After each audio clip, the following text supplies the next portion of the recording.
اور پھر یہ کہتا ہے کہ اس کے گناہ کی وجہ سے اسے خدا کے پہاڑ سے نکال دیا گیا، تو یہ پہاڑ کی شکل میں ہے، اور اس خدا کے پہاڑ کو آیت 18 میں بھی مقدس مقامات سے بھرا ہوا بیان کیا گیا ہے۔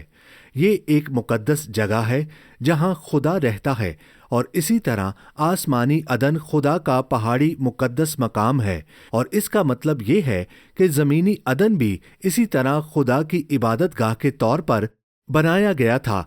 دراصل مکاشفہ 21 اور 22 میں ہے، اس میں نئے یروشلم کا ذکر ہے۔ دیکھو، خدا کا خیمہ آدمیوں کے ساتھ ہے اور ان کے ساتھ سکونت کرے گا، وہ اس کے لوگ ہوں گے، خدا خود ان کے ساتھ ہوگا اور ان کا خدا ہوگا۔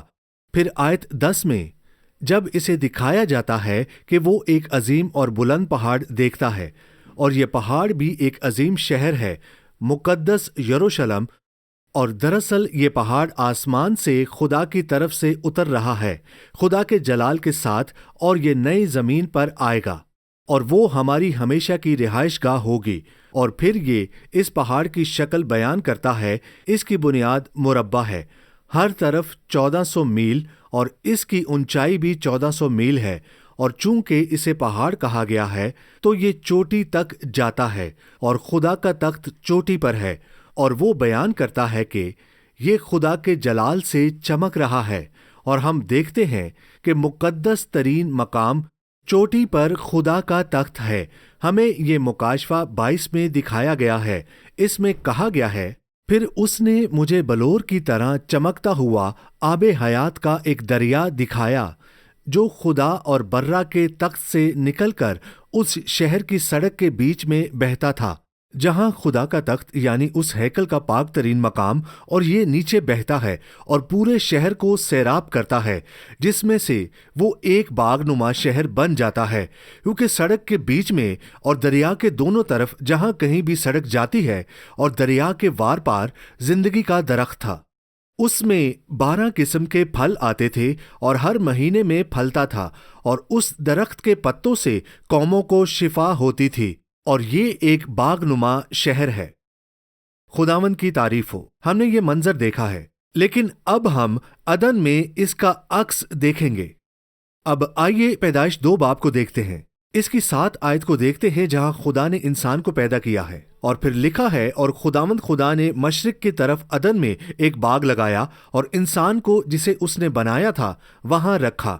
جسے اس نے بنایا تھا، عدن کا مطلب دلکش ہے، یہ رہنے کے لیے ایک خوبصورت جگہ ہے۔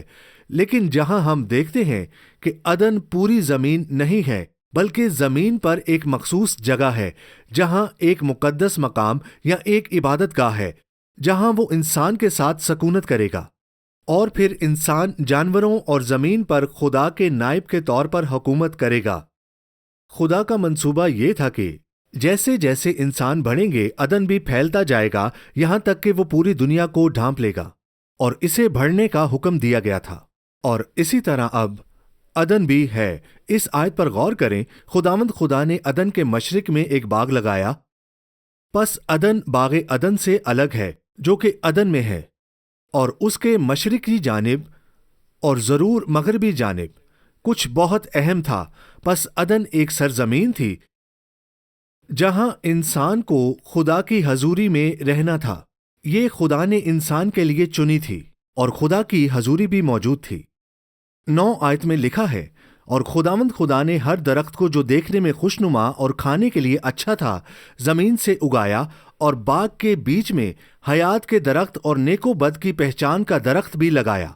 وہ درخت نیک و بد کی پہچان کا درخت تھا۔ پس ہم نے حیات کا درخت آسمانی باغ عدن میں دیکھا تھا، کیا ہم نے نہیں دیکھا؟ اور چونکہ یہ عکس کی مانند ہے، ہم حیات کا درخت زمینی باغ عدن میں بھی دیکھتے ہیں۔ اسی طرح پس زمینی باغ میں حیات کا درخت آسمانی یروشلم میں حیات کے درخت کی تصویر ہے۔ صحیح۔ اسی طرح جیسے ہم نے خدا کے تخت سے زندگی کا دریا بہتے ہوئے دیکھا تھا، جو آسمانی کوہ سیون یا کوہ عدن کی چوٹی پر ہے، آسمانی نئے یروشلم میں یہ دریا ہم نے دیکھا کہ اصل میں شہر سے 4 اہم سمتوں میں بہتا ہے، کیونکہ یہ شہر مربع بنیاد پر قائم ہے اور اس لیے دریا 4 سمتوں میں دروازوں سے باہر نکلتا ہے: شمال، جنوب، مشرق اور مغرب۔ اور اسی طرح ہم ایک متوازی 4 رخی زندگی کے دریا کو دیکھتے ہیں۔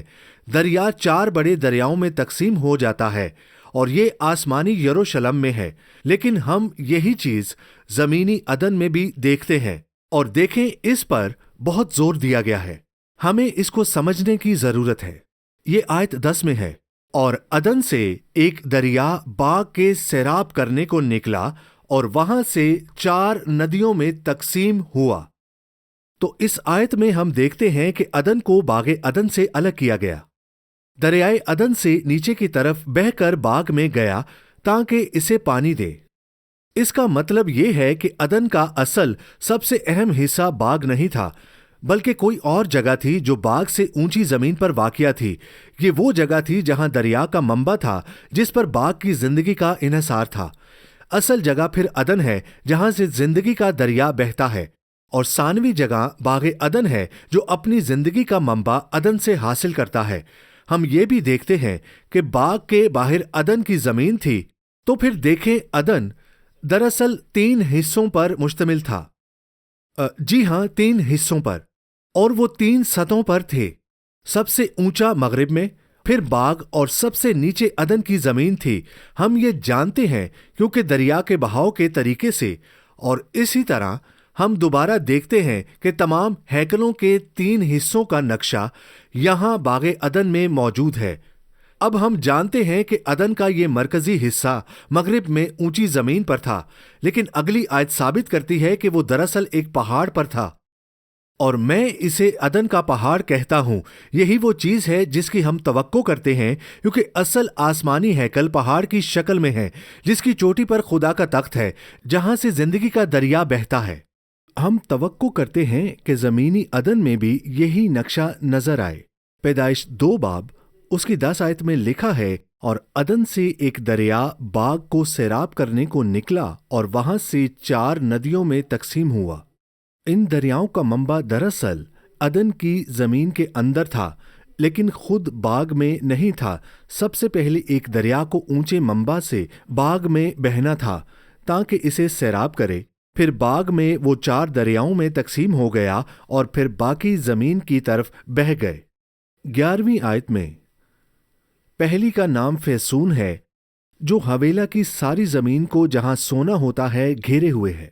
پھر 12ویں آیت میں لکھا ہے، اور اس زمین کا سونا چوکھا ہے، اور وہاں موتی اور سنگ سلیمانی بھی ہیں۔ اور دوسری ندی کا نام جیہون ہے، جو کوش کی ساری زمین کو گھیرے ہوئے ہے، اور تیسری ندی کا نام دجلہ ہے، اور چوتھی کا نام فرات ہے۔ چونکہ پانی کے نیچے کی طرف بہتا ہے، اسی لیے سارا عدن باقی زمین کے مقابلہ میں اونچی جگہ پر ہونا چاہیے تھا، جو اس کی زیادہ تقدیس کی نشاندہی کرتا ہے، تاکہ یہ نہریں باقی زمین کی طرف بہہ سکیں۔ مزید یہ کہ باغ بھی اس جگہ کے مشرق کی طرف اونچی جگہ پر ہونا چاہیے جہاں انسان گناہ کے بعد رہتا تھا، کیونکہ ان نہروں کو باقی زمین کی طرف بھیجنے کے لیے قوت درکار تھی۔ اس لیے عدن ایک پہاڑ ہونا چاہیے تھا، زمین کا سب سے اونچا پہاڑ۔ نہر کا اصل منبع باقی زمین سے اونچی جگہ پر ہونا چاہیے تھا تاکہ اس کا پانی باغ میں بہہ سکے اور پھر پوری زمین کو سیراب کر سکے۔ پھر باغ عدن اس کے مشرق جانب کوہ عدن پر تھا۔ کوہ عدن کی چوٹی سے باغ کے مغرب کی طرف، جو باغ کے مغرب میں تھا، ایک زبردست دریا بہتا تھا۔ اس طرح پہاڑ کے اندر لازماً ایک زبردست چشمہ تھا جو مسلسل زمین کے نیچے سے پانی چھوڑتا رہتا تھا، اور جو اس کی چوٹی سے باغ میں بہتا اور وہاں سے پوری زمین کو سیراب کرتا تھا۔ اور اس طرح وہ حل جو تمام تفصیلات میں پورا اترتا ہے یہ ہے کہ اصل میں، اور یاد رکھیں یہ اس وقت کی بات ہے جب نوح کے طوفان نے زمین کی سطح کو مکمل طور پر بدل دیا تھا، صرف ایک عظیم بر اعظم تھا اور ایک مرکزی پہاڑ، کوہ عدن، جس کی چوٹی سے ایک عظیم دریا بہتا تھا جو ایک طاقتور چشمے سے فراہم ہوتا تھا، جو زمین کے نیچے سے پانی فراہم کرتا تھا۔ یاد رکھیں کہ طوفان سے پہلے بارش نہیں ہوتی تھی، اور یہ خدا کی آسمانی ہیکل کی عکس ہے۔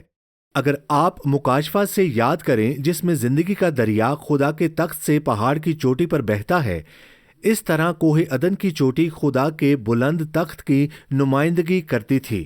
اس ہیکل کا مقدس ترین مقام جہاں سے خدا حکمرانی کرتا تھا اور اپنی زندگی کا دریا فراہم کرتا تھا، اور اس طرح بعد کی زمینی ہیکل کے مقدس ترین مقام میں عہد کا صندوق خدا کا زمینی تخت تھا۔ عدن کا باغ جو نچلی زمین پر تھا ہیکل کے مقدس مقام کی نمائندگی کرتا تھا، اور اس کی نمائندگی منورہ سے ہوتی ہے جو بادام کے درخت کی طرح بنایا گیا ہے جو بعد کے زمینی ہیکل میں رکھا جاتا تھا۔ باقی عدن کی زمین جو مزید نچلی سطح پر تھی جو اس پہاڑ کے دامن کی طرح تھی، بیرونی صحن کی نمائندگی کرتی تھی جہاں جلانے کی قربانیاں پیش کی جاتی تھیں، اور عدن کی زمین سے بھی نچلی سطح پر باقی زمینیں تھیں۔ ہم یہ اس طرح سے اخذ کر سکتے ہیں کہ دریا کو پہاڑ کی چوٹی سے باغ کی طرف اور پھر باقی زمین کی طرف نیچے بہنا پڑتا تھا، اور یہ سب ہماری تصویریں ہیں جیسے کہ ہم خدا کی ہیکل ہیں۔ دیکھیں، ہماری روح وہ پاک ترین مقام ہے جہاں مسیح سکونت پذیر ہے اور روح القدس کے ذریعے تخت نشین ہے جو ہمارے اندر زندگی کا چشمہ ہے، اور وہ دریا ہماری روح کے باغ میں بہتا ہے، ہمارے مقدس مقام میں جہاں ہمیں پھل لانا ہے، روح کا پھل۔ عدن کے پہاڑ کی عظیم بلندی ہماری روح کی عظیم پاکیزگی کی عکاسی کرتی ہے جو ہماری جان سے بلند ہے۔ ہماری مرضی یا ہمارا دل ہماری جان میں ہے، ہماری جان کے باغ میں فیصلہ کرنے کی جگہ جہاں ہم فیصلہ کرتے ہیں کہ ہم اپنی زندگی اس کے مطابق گزاریں یا اپنی ذات سے جئیں۔ یہ وہی دو درخت ہیں جو اس فیصلے کی نمائندگی کرتے ہیں، وہ زندگی اور موت کی نمائندگی کرتے ہیں۔ زندگی کا درخت یا موت کا درخت، جیسا کہ کہا جائے، کیا ہم خدا پر انحصار کرنے کا انتخاب کرتے ہیں یا ہم تکبر اور خود ستائشی کا راستہ چنتے ہیں؟ انتخاب ہماری جان میں ہے۔ ہمیں محتاط رہنا چاہیے کہ ہمیں اپنے باغ میں کون سے خیالات اور جذبات کے درخت اگاتے اور پروان چڑھاتے ہیں، اور پھر دوبارہ عدن کا باقی حصہ بیرونی صحن کی نمائندگی کرتا ہے جو ہمارے جسم کی طرح ہے۔ تو چشمہ، دیکھیں، روح القدس کی نمائندگی کرتا ہے جو زندگی کے دریا کی طرح ظاہر ہوتا ہے، ہمارے دل سے بہتا ہے، ہماری جان کے باغ کو زندگی دیتا ہے، اسے پھلدار بناتا ہے اور ہمیں اپنی زندگی خدا کے جلال کے لیے جینے کی طاقت دیتا ہے۔ ہمارے دل سے زندہ پانی کی ندیاں بہیں گی، اور اس سے یہ تصدیق ہوتی ہے کہ انسان کی اصل رہائش گاہ عدن میں آسمانی رہائش گاہ کے نمونے پر بنائی گئی ہے۔ پیدائش 2 میں عدن اور اس کے ارد گرد کی خصوصیات اس بات کی تصدیق کرتی ہیں کہ خدا نے اسے آسمانی نمونہ پر بنایا، جیسے خدا نے عدن کو اپنے لوگوں کے لیے رہائش گاہ بنایا۔ خدا نے آسمان کو اپنے لوگوں کے لیے رہائش گاہ بنایا جہاں خدا ہمیشہ انسان کے ساتھ رہے گا، اس کی آسمانی ہیکل۔ ویسے ہی خدا نے زمینی عدن کو انسان کے لیے رہائش گاہ بنایا جہاں وہ انسان کے ساتھ رہے گا۔ ہم یہ دیکھنے جا رہے ہیں تو زمینی عدن کو خدا کے پہلے زمینی ہیکل کے طور پر ڈیزائن کیا گیا تھا، اور خداوند خدا نے آدم کو لے کر باغ عدن میں رکھا کہ اس کی باغبانی اور نگہبانی کرے۔ تو یہ انسان کے رہنے اور خدا کی خدمت کرنے کے لیے وہ جگہ ہے۔ اس کے پاس خدا کے تخت، باغ کی حفاظت اور اس میں ہر چیز کی نگرانی کرنے کا اختیار تھا، جسے وہ استعمال کرنے میں ناکام رہا، اور اس کی مثال جانوروں کے نام رکھنے سے ملتی ہے۔ وہ اس میں ناکام ہوا کیونکہ اس نے شیطان کو اس ہیکل کی پناہ گاہ میں سانپ کے ذریعے کام کرنے کی اجازت دی، اور اسے اس ہیکل کی حفاظت کرنی تھی اور کسی ناپاک چیز کو اندر آنے سے روکنا تھا۔ لیکن سب سے اہم بات یہ ہے کہ ہم دیکھتے ہیں کہ خدا کی حضوری اس باغ میں تھی، کیونکہ یہ خدا کی عبادت گاہ تھی جہاں خدا نے مقرر کیا تھا کہ خدا اور انسان آپس میں رفاقت سے ملیں گے۔ ہم یہ اس طرح دیکھتے ہیں کہ خدا باغ میں آدم کے ساتھ کیسے معاملہ کرتا ہے۔ آیت 16 میں، اور خداوند خدا نے آدم کو حکم دیا اور کہا کہ تو باغ کے ہر درخت کا پھل بے روک ٹوک کھا سکتا ہے۔ حوا آدم کو دی گئی تاکہ اس کی بیوی بنے۔ پھر آدم پر خدا گہری نیند طاری کرتا ہے، اور پھر اس کی پسلی سے غالباً ہوا کو بنانے کے لیے ڈی این اے نکالتا ہے، اور وہ ہوا کو بناتا ہے اور اسے آدم کے پاس لے آتا ہے۔ تو یہ تمام تعامل خدا اور انسان کے درمیان اسی باغ کی عبادت گاہ میں ہوا۔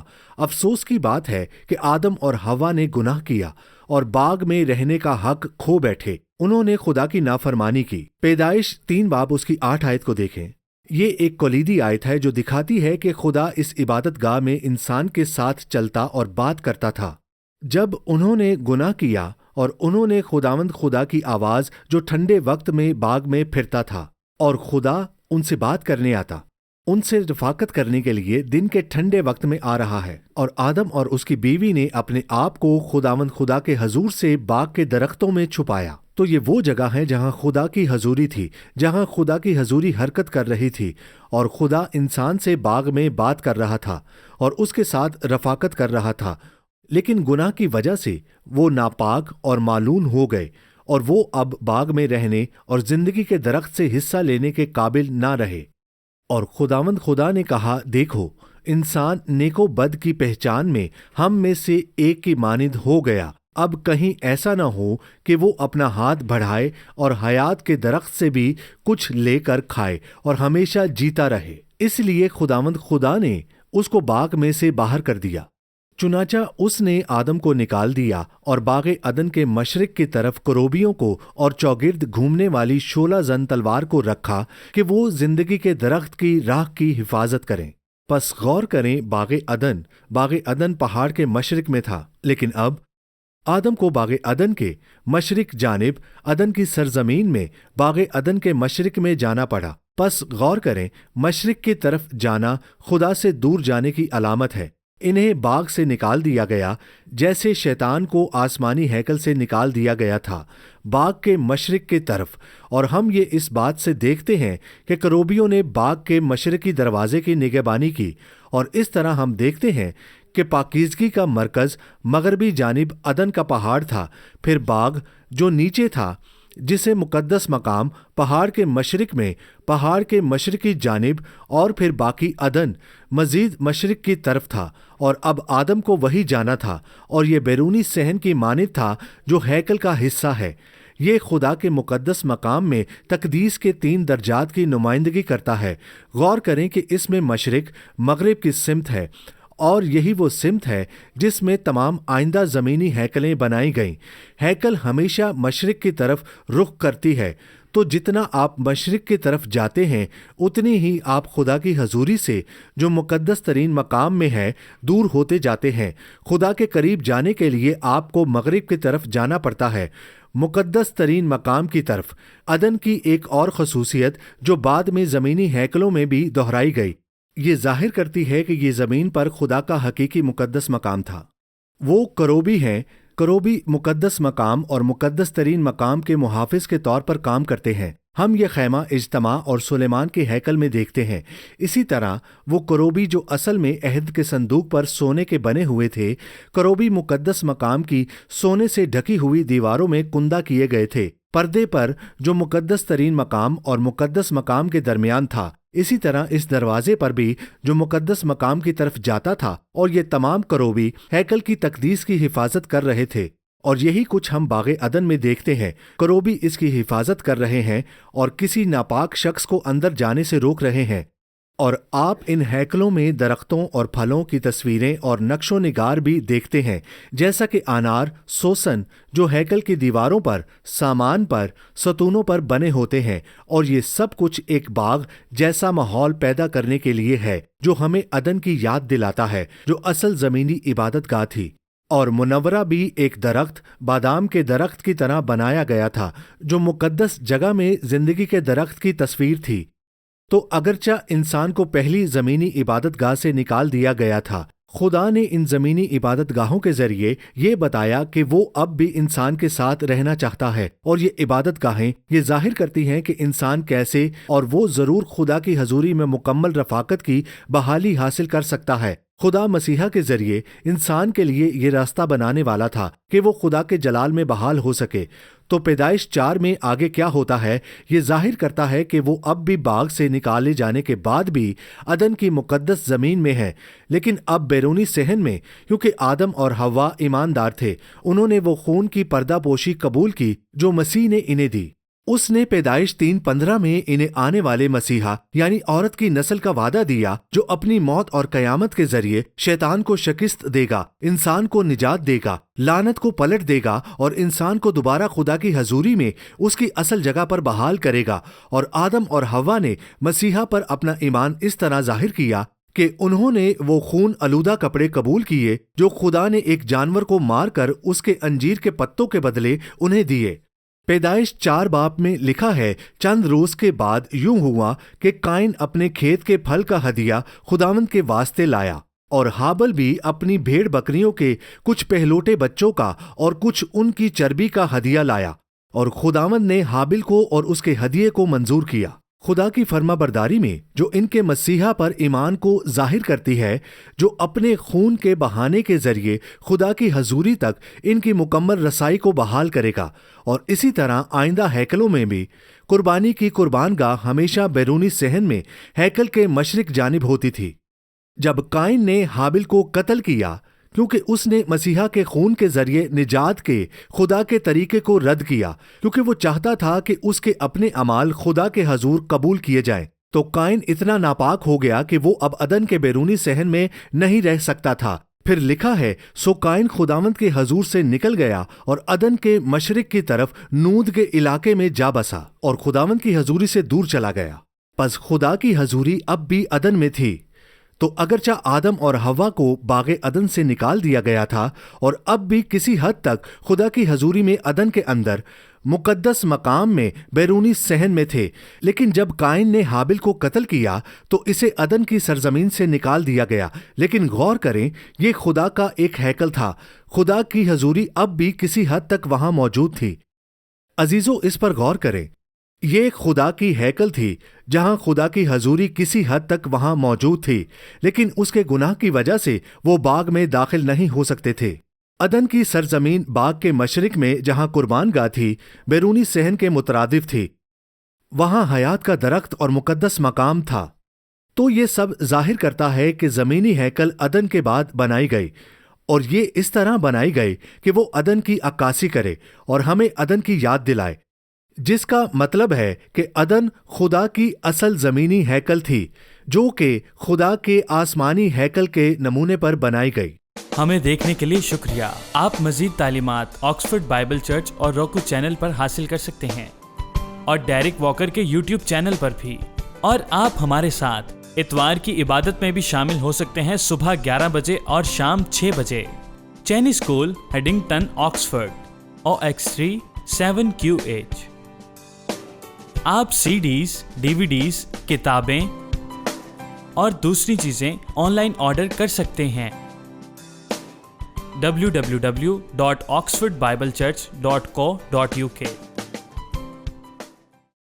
Shekinah Bible Ministries were founded by Dr. Tahira Salim and Reverend Dr. Asher Salim on 27th October 1998. The foundation of organization was laid by Reverend Dr. Shahid Siraj Deen, who was called home by God on 14th Feb 1998. The organization commenced its working through Bible Institute and then by the grace of God developed following establishments: Shekinah Bible Church, Shekinah Sunday School, Shekinah Movie Society, Shekinah Messaging Services, Shekinah Adult Youth, Daughters of Shekinah, Shekinah Bible Institute, Shekinah News, Shekinah Medical Camp, Shekinah EMAC.